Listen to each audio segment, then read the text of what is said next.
వందనాలండి. ఈరోజు జూలై 30 బైబిల్లో ఒక ముఖ్యమైన వ్యక్తి యోబు గురించి, యోబు గ్రంథం గురించి కొన్ని విషయాలు మనము ధ్యానించుకుందాం నెక్స్ట్ ఫ్యూ డేస్లో. యోబు 1:1 ఊజు దేశం నందు యోబు అని ఒక మనుష్యుడు ఉండెను.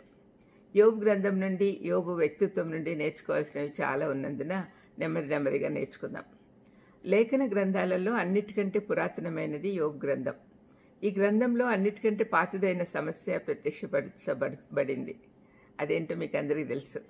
నీతిమంతులు ఎందుకు శ్రమ పొందుతున్నారు? నీతిమంతుడైన యోబు శ్రమల వెనుక ఉన్న రహస్యం మనకు తెలియకపోవచ్చు, కానీ నీతిమంతుని శ్రమ అనగానే మనకు గుర్తు వచ్చేది యోబు కంటే శ్రేష్ఠుడైన యేసుక్రీస్తు ప్రభు. నీతిమంతుడైన ప్రభువు మనలను దేవుని యొద్దకు తెచ్చుటకు ఆ నీతిమంతులమైన మన కొరకు శిలువ శ్రమలను అనుభవించాడు అని మొదటి పేతురు 3:8 రాస్తున్నాడు. యోబు చాలా కాలం బతికి 4వ తరం వారిని కూడా చూశాడని, అబ్రహాం కంటే ముందు తరంలో ఉన్నాడని చెప్పబడి ఉంది. యోబు గ్రంథము ఆదికాండము 11-12 అధ్యాయాల మధ్య జరిగి ఉండొచ్చు. 22:15-17లో జలప్రలయం గురించి చెప్పబడి ఉంది. దేవుని యందు భయభక్తులు కల యోబు గురించి ఈ గ్రంథంలో విశదంగా రాయబడి ఉంది. ఆతురతతో సాగే ఈ కథలో ధనవంతునిగా ఉండి నిరుపేదగా అయిపోవటం, తిరిగి ధనవంతుడగుట, ఇవన్నీ మనం గమనించవచ్చు.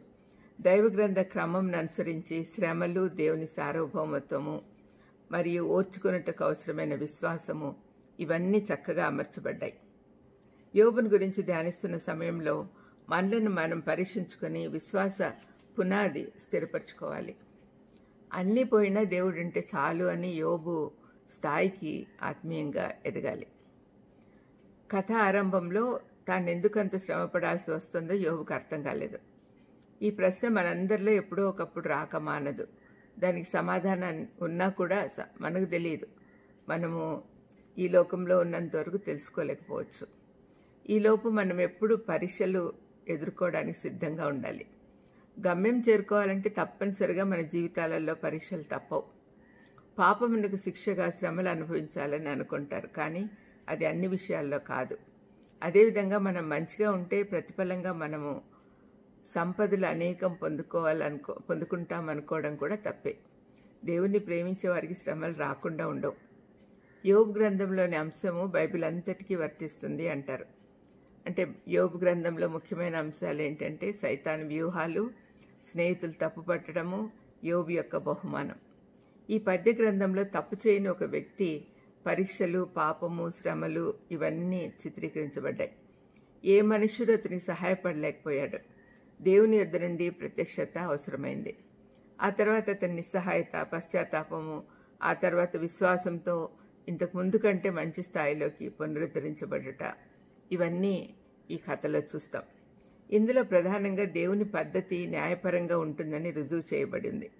యోబు చివరికి 42:3లో అంటాడు, అంటే గ్రంథం చివరికి అంటున్నాడు, వివేచన లేనివాడనైనా నేను ఏమీయూ ఎరుగక నా బుద్ధికి మించిన సంగతులను గురించి మాట్లాడుతుని అన్నాడు. తాను మూర్ఖంగా నడుచుకున్నాను అని బహిరంగంగా నిజాయితీగా ఒప్పుకున్నాడు. ఈ ఒప్పుకొనుటలోనే నిజమైన విశ్వాసం మొదలవుతుంది. గ్రంథం అంతటా తన స్నేహితులు తన పాపం ఒప్పుకొని క్షమాపణ పొందమని అడుగుతూ ఉన్నారు, కానీ చివరకు పశ్చాత్తాపడి తన పాపం గురించి కాదు కానీ దేవుని సార్వభౌమత్వాన్ని, న్యాయాన్ని బట్టి ప్రశ్నించినందుకు క్షమాపణ కోరాడు. ప్రార్థన చేసుకుందాం. తండ్రి, యోబు గ్రంథ ధ్యానాల్లో మేము ఎన్నో పాఠాలు నేర్చుకోవాల్సి ఉంటుండగా తండ్రి, మా జీవితానికి అవసరమైన పాఠాలన్నీ నేర్పించమని యేసుక్రీస్తు నామమున వేడుకొంచున్నాను తండ్రి. ఆమెన్. God bless you.